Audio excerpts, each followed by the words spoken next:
This is Russ Groff of TrueCloud, and welcome to this edition of TrueCloud Conversations, a series of bite-sized topics revolving around cloud computing. We certainly hope that you learned something from this effort and that we provoke some further thought about this as well. And we certainly invite you to join the conversation. Our topic of conversation today is what's different about the cloud model and why should a business owner or executive care? And so let me first invite TrueCloud CEO Dave Rice to join me to start the conversation. Dave? Thanks, Russ. I want to start with a slide here that shows the projection for worldwide growth of cloud-based applications, or as they're sometimes referred to, Saas, software as a service. And we're kind of in the middle of this projection here nearing the end of 2009 as we record this session. And in an earlier conversation, we actually talked about some of the drivers that are moving companies to adopt, and what we're seeing here is the rapid adoption of this kind of a model. But today we really want to talk about what it is that's really different about cloud computing. We're seeing manufacturers of software jump into this space. We're seeing the businesses adopt these applications very rapidly, as we're seeing. But what's really different about it, Dave? So, sure, Russ, let's talk about that. It's an important characteristic for folks to understand. And to do that, let's just take a moment to compare mainstream cloud computing offerings from a software perspective. As you mentioned, they're referred to in this industry as software as a service, or SaaS. We want to compare that to the alternative of an on-premises solution. Now, a traditional IT on-premises solution is typically based on a dedicated infrastructure built on a per-company basis that carries along with it higher cost to implement and subsequently maintain. These solutions are typically hosted on-premises by a company using their own manpower or alternatively hosted services which can be provided by third parties. The applications typically are based on a traditional client-server modeled environment with an HTML front end added in order to permit remote access. Now, it's important to understand that no specific knowledge of these applications exists with any third-party hosting services since they weren't produced as a net native application by the provider. And what this means is that the company or the customer of the hosted service is still principally responsible for the care and feeding of these applications because they're the ones that have the specific knowledge of it. That in fact does not transition as part of this hosted alternative. So a key component of the IT framework must be retained along with the costs and the manpower required to support it. So either directly or indirectly with on-premises solutions, customers continue to have to bear the burden of initial and ongoing purchases, the labor expense to install, configure, customize, and maintain these solutions, as well as the disruption associated with the going through the periodic revisions and upgrades. Let's compare that to the cloud-based software provider alternative, where instead they've adopted a new approach, emphasizing the internet as a large transport of shared services with a shared infrastructure, or what is now commonly referred to as multi-tenant approach, meaning that the same infrastructure is shared amongst all customers. In the cloud model, in addition to the infrastructure that traditional hosters can provide, like servers and switches and storage devices, the cloud provider is able to now take responsibility for the software component for the first time. And all of this can be offered as part of one fee for the entire service. The application expertise can be transitioned finally in this model because the software is net native to the provider, who also designed the software and can therefore maintain and update it on behalf of all of the customers on an ongoing basis. So let me just give one example.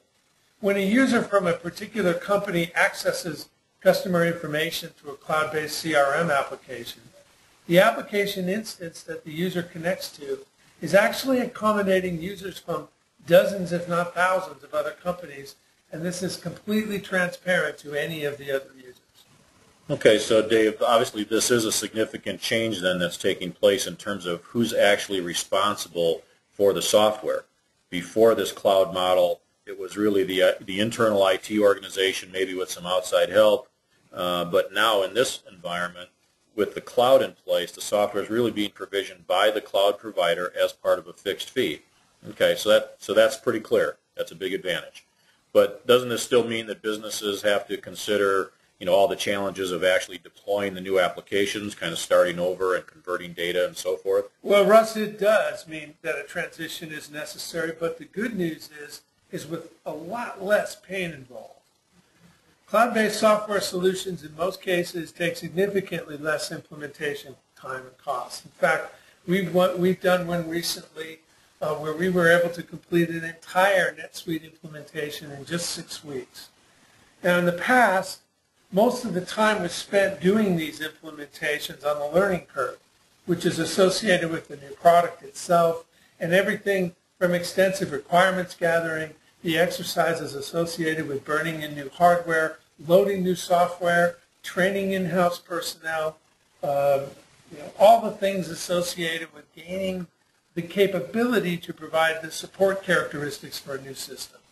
Companies can spend upwards of 3 months in an activity like this before they actually do anything towards completing the implementation. But with cloud solutions, the product is already preloaded on remotely accessible high-performance hardware within a state-of-the-art data center, which is manned 24/7. And all of this is in place on day one, complete with a pre-existing, pre-configured production-ready network. So there are no delays with respect to configuring the system to meet customer-specific demands once the agreement to go forward has been made. And these software solutions, like NetSuite, for example, more so than any of their client-server predecessors, are very flexible when it comes to configuring and customizing the product to fit a customer's need. Most of the work, in fact, can be done remotely using a show-and-tell technique called conference room piloting, whereby the customer is exposed to out-of-the-box capability and the product is configured on the fly as part of a series of dedicated sessions. Most of the effort, frankly, involves the traditional data migration and data cleanup and data normalization that would be associated with any of these activities, although the modern cloud-based tools offer some very sophisticated techniques for handling that. Cloud-based software solutions, for all intent and purpose, provide customers with unlimited growth and scalability. The underlying architecture, which I've referred to before as multi-tenancy, ensures that compute resources can be acquired on an as-needed basis. So a company is no longer required to predict with high precision what their excess capacities or future demand is going to be in advance of that particular need. They simply add, or subtract the number of user licenses as is required. No more threat of costly unplanned investments in infrastructure caused by unforeseen demand. No more threat of having purchased excess compute capacity only to have the demand never show up at your door. Planning for scalability on demand has shifted now to being a problem for the cloud provider in this new paradigm. It's no longer a challenge for the customer or the user. And finally, and best of all, as the cost proposition here, the transition to the cloud from the traditional on-premises solution is basically offering companies a consistent savings formula of around 40% off of their IT investment, according to reliable research sources like McKinsey, for example. Well, thanks, Dave. Clearly a very compelling argument as to what's different about the cloud and why it should matter to business owners and executives that there really is an advantage to taking a look at this opportunity. So with that, we're out of time today. Thanks for all of you that have listened in.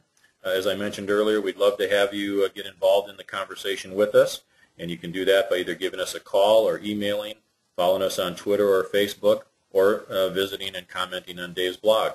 And the best way to access all those tools are from our website at www.truecloud.com. Thanks again.